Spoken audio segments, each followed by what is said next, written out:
그리고 이 뇌는 바뀌는 스피드가 수만 년, 수십만 년 단위. 그러니까 나는 이렇게 성장해 온 사람이고 그 성장 과정이 나의 머릿속에는 어떤 세상에 대한 모델을 만들어줬고 그리고 나는 그 모델을 통해서 세상을 어떻게 보고 있고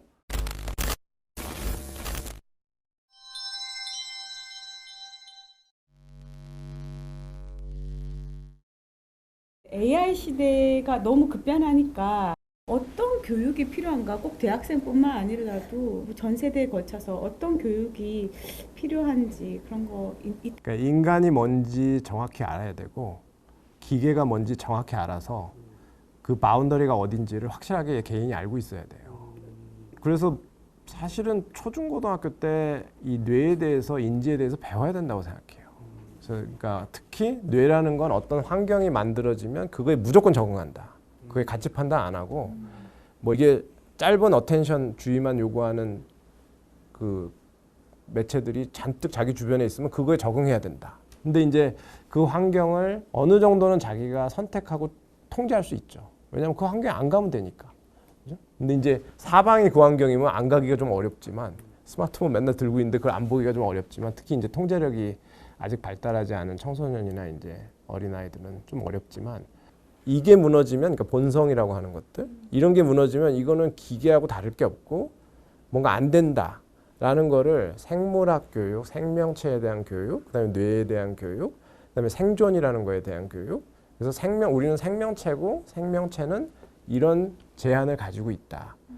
그래서 이런 오류도 하고 우리는 좀 바보 같은 변이 있다. AI가 볼 때는 우리가 되게 이상한 측면이 있지만 그거는 이상한 게 아니고 우리가 생명체이기 때문에 생존을 위해서 하다 보니까 이런 핸디캡을 가지게 된 거다. AI 너무 의존하면은 이렇게 생각하는 힘도 없어지고 이렇잖아요. 그러면 AI 디톡스, AI를 좀 멀리하는 그런 시간이 좀 필요할 수 있잖아요.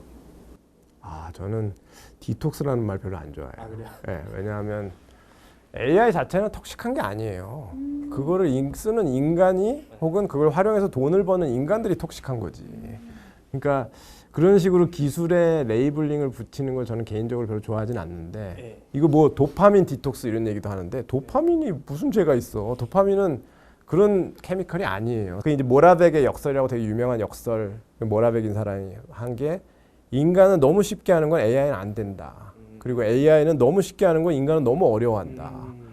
바둑 같은 게 지금 그렇게 됐잖아요. AI는 야 이런 걸 게임이라고 하고 있나? 이거 너무 쉬운 거 아니야? 근데 뭐 대단한 수라고 막 인간들은. 근데 5살짜리가 엄마 뭐 해가지고 이거 설거지 하는 거야. 나도 할래. 그럼 막 설거지 이렇게 하는 거라고 하면 지가 막 하고 그 다음 날 와가지고 자기 혼자 설거지 한다고 자기 막 그거 AI는 못 해요. 즉석에서 보고 활용하는 거는 AI는 안 돼요 지금. 뇌 건강을 위해서 네. 특별히 뭐 좋은 운동이 있어요? 모든 운동은 다 뇌에 좋다. 좋죠. 최근에는 완벽하게 100% 입증된 건 아니지만 대부분의 연구가 지지하는 거는 운동이 특히 이제 해마에서는 계속 세포가 생겨나거든요. 네. 그 뉴로제네시스라고 하는데 운동이 이제 그거를 되게 촉진하는 역할을 하고 또 아까 말씀드렸듯이 몸의 이제 모든 시그널들이 그 뇌로 전달돼서 약간 뇌의 세포들이 이 사람은 상당히 건강한 상태고 에너지가 굉장히 밸런스 있게 유지되고 있고 이런 것들이 알게 모르게 우리가 의식적으로 그걸 액세스할 수는 없지만 그 정보를 운동 선수들은 사실 그걸 되게 잘 알고 있어요. 그러니까 자기 몸이 어느 정도일 때가 탑 컨디션이라는 걸 알고 있어요. 그래서 어떤 사람들 메이저리그 같은 것도 보면은 그 경기 시작하기 전에 어떤 사람들은 막 무지하게 배팅 연습을 하고 왜냐하면 자기는 그렇게 해야 이제 메인 게임에 들어가면은 옵티멀하다는 걸 알고 있고 어떤 사람들은 나는 저렇게 하면은 메인 게임에서 오히려 안 된다고 해서 설렁설렁 막 동료들하고 장난이나 치고 막 이렇게 하는 사람도 있거든요. 그러니까 자기 뇌가 자기 몸이 어떤 상태가 퍼포먼스에 최적화된 상태라는 거를 오랜 시간의 운동을 통해서 자기들 알고 있는 거죠. 저는 그 일반인들도 운동 선수는 아니지만 그 상태를 알고 있어야 된다고 생각해요. 최근에 제가 재밌게 본 거는 그 황영조 옛날에 마라톤 선수 마라톤 채널을 최근에 시작하셨는데 그분이 되게 인상 깊은 말을 많이 해요. 그러니까 5km 일반인이 마라톤을 80까지 할 걸 전제로 훈련을 하고 즐겨야지 이걸 뭐 선수처럼 만약에 막 몇 분 안에 들어오겠다고 막 이렇게 달리는 거 보면 자기는 정말 반대다 그거. 일반인은 그 정도 그 스피드를 감당할 수 없고 몸이 그 망가지고 결국에는 30, 40대에 그만두게 될 거야 러닝을. 그러니까 이거는 재미스라고 하는 거고. 근데 어떤 사람은 일반인인데 자기가 데리고 있는 선수보다 더 빠른 애들이 있다는 거예요. 이런 사람들은 그렇게 뛰어도 되는데 다 다르고, 그러니까 뛰면서 자기 몸에 맞는 주법과 그런 것들을 자기 스스로, 그게 자기 뇌가 모니터링 하라는 얘기거든요. 저는 그 운동도 그렇고 인지적인 운동도 그렇고 자꾸 그렇게 경험을 하면서 아, 뇌는 이 정도가 옵티멀하구나. 그거를 아는데 운동, 예술 이런 게 그 특히 초중고등학교 교육에서 되게 중요하다고 생각해요. 교수님도 운동하십니까? 운동 저는 가끔이 이제 일주일에 한 2번 정도 네. 하는데 뭐 매일 하시는 분도 있던데. 자주죠. 인구수가 이게 많은 게 세계적으로 인구수가 많은 게 지구 뭐 생태의 관점에서 안 좋다고 보십니까? 왜냐면 이게 자연 파괴도 많을 거고 에너지 고갈도 많을 거고 그렇잖아요. 어떤 종도 예. 어느 정도 늘어나면 그게 딱 그 이퀄리브리엄이 딱 균형 포인트가 생겨서 예. 더 이상 늘어나지 않는 포인트가 오거든요. 예. 왜냐하면 그러니까 생태계를 파괴하면서까지 생존하지 않는다는 전제하에. 예. 예. 그래서 그 상태에서 지금은 사실은 줄어들고 있는 상황이죠. 그래요. 그럼요. 인구가 지금 전체적으로 줄어들고 있고 그게 AI가 필수적인 이유예요. 그러니까 일할 사람이 없어요, 이제는. 그러니까 지금처럼 뭐 육체 노동을 할 사람도 앞으로 우리나라가 당장 큰일이잖아요. 노인들을 케어할 사람도 없고, 그 다음에 회사도 그렇게 젊은 사람들이 막 자기 회사에 입사를 못해서 안 다닐 거라는 예상은 지금 접는 게 좋아요. 그러니까 50명이 하던 거를 10명을 가지고 해야 되는 세상이 오고 있거든요. 대부분의 나라들은 이제 선진국이라고 막 부르는 나라들은 애를 안 낳는 추세. 그리고 그러니까 자기의 행복이 더 중요하지 누구를 낳아서 누구를 양육하면서 나를 희생하면 안 된다는 그런 분위기 때문에 그런지 어쩐지 애를 안 낳는 분위기고, 그리고 노인 인구가 많아지는 건 더 큰 현상이고, 그러니까 점점 오래 사니까 120살까지 산다고 그러잖아요, 결국에는. 그러면은 이 사람들이 약간 떨어진 인지 기능을 가지고도 뭔가를 하고 싶어 할 거고, 그러면 AI가 굉장한 보조를 해주면서 실제로 70, 80대면 요즘에 운전하지 말라고 하잖아요. 고령 운전자들이 사고를 내니까.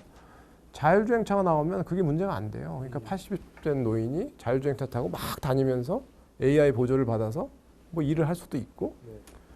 그래서 뭔가 지금 인간이 어떤 나이대에 어떤 일을 할 수 있는가에 대한 기준이 완전히 바뀌고 있거든요. 그런 면에서는 저는 그 사람들이 점점 한번 그 바닥을 치고 살기가 좋아졌다고 생각하고, 이게 뭐 아이들을 낳아서 화목하게 사는 게 아까 말했던, 제가 이건 완전히 저만의 상상인데 다시 옛날로 돌아가자. 이거 이거 별로 행복한 것 같지 않다. 뭐 이거 빨리 대답해주고 계산해주고 이런 게 뭐가 그렇게 중요하냐. 그렇게 되면은 그 포인트가 오지 않을까 하는데 거기가 갈림길이겠죠, 이제 인간의 인류가 이제 그렇게 가든지 아니면 진짜 아예 진짜 SF의 디스토피아처럼 뭐 거의 기계하고 같이 살면서 인간은 인간이다 막 이렇게 가끔 만나고 마주치면 되게 반가워가지고 막, 아니면 아예 기계가 다 왔고 인간들은 저 지하에서 막 기계 피해서 막 어쨌든 그건 제가 죽은 다음이 아닐까. 교수님 말씀에 설득력이 있는 게 우리나라 사람들이 나는 자연인이다 이걸 즐겨 보잖아요. 그거 이상하게 계속 막 맹랑하게서요. 나는 자연이다 아직도 하나요? 네, 인기 프로입니다. 그래요? 네. 그렇게 살고 싶은 사람도 있어요. 특히 정신 노동을 굉장히 그 인텐시브하게 하는 사람들은 그냥 뭐 낚시 간다고 가가지고 하루 종일 그 찌보고 앉아 있고, 그럼 AI가 뭐 쟤는 왜 저러는 거야 도대체? AI 아니라 저도 이해가 안 가는데. 인간도 이해가 안 가는데. 그게 이제 뇌가 두 가지 상태를 말하라 그러면 계속 바깥 세상의 정보를 접수하면서 뭔가를 처리하는 상황하고, 아예 바깥 세상으로부터 들어오는 정보를 완전 차단하고 그냥 자기 내부에 집중하는 그런 상황이 있는데, 그걸 강제적으로 만들지 않으면 이제 큰일 나니까 잠을 자죠. 잠을 자고 멍하게 있을 때는 누가 옆에서 불러도 잘 안 들리고, 그러니까 그런 순간이 반드시 있어야만 하게 이게 설계가 돼 있는 것 같아요, 보면은. 근데 이제 너무 이게 외부에서 스트레스를 많이 받은 사람은 아예 그거를 환경을 차단이 돼 있는 환경을, 그래서 낚시터나 뭐 이런데 가가지고 그냥 멍하게 있는 거 자체 그 일종의 명상이죠. 낚시 명상. 너무 제가 낚시는 안 하면서 낚시꾼들을 옹호하고 있는. 낚시꾼들 좋아요, 막. 그래서 뭐 낚시를 하려고 한다기보다는 그냥 세상과 단절돼서 내부에 어떤 정리가 필요한 그런 명상을 하고 있다고 뭐 그런 분들도 있고 어떻게 하면 월척을 잡아서 매운탕을 그런 분들도 있겠지만 결론적으로 그러면 우리는 AI 시대에 그럼 어떻게 살아야 돼? 인간으로 어떻게 살아야 될 것 같은지 여쭤보고 싶네요. 뇌인지 과학자로서 말씀드릴 수 있는 거는 인간의 뇌는 아직도 구석기 시대 뇌하고 거의 비슷해요. 그리고 이 뇌는 바뀌는 스피드가 사실은 뭐 수만 년, 수십만 년 단위, 수백만 년 단위로 바뀌지 이렇게 뭐 잠깐 쇼폰 봤다고 막 바뀌고 그러진 않는데 그래도 개인적으로는 자기 자신의 어떤 아까 말씀드렸지만 중심을 잘 모르고 그러니까 나는 이렇게 성장해 온 사람이고 그 성장 과정이 나의 머릿속에는 어떤 세상에 대한 모델을 만들어줬고 그리고 나는 그 모델을 통해서 세상을 어떻게 보고 있고 자기 자신에 대해서 잘 아는 거죠.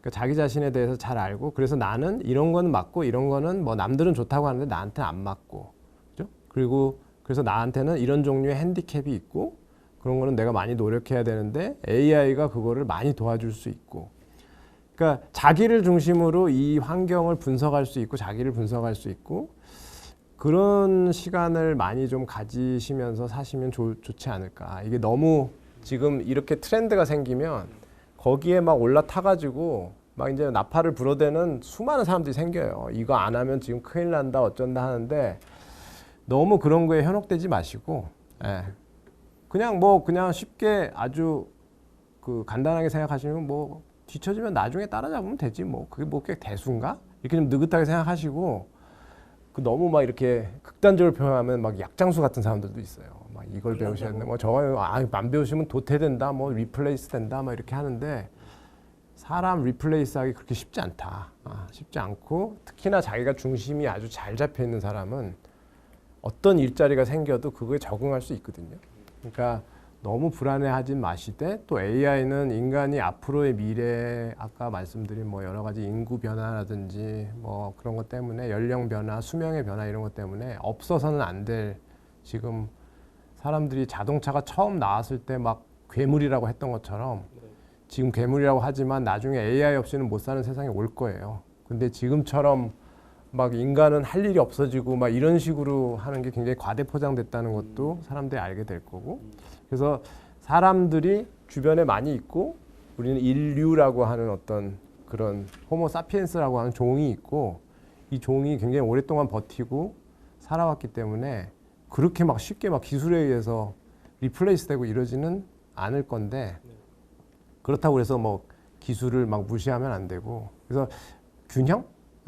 그런 균형, 인간성과 기술의 균형 사이에서 계속해서 줄타기를 하면서 자기가 잘 걸어갈 수 있는 그런 뇌를 가지려고 노력을 해야 되겠죠.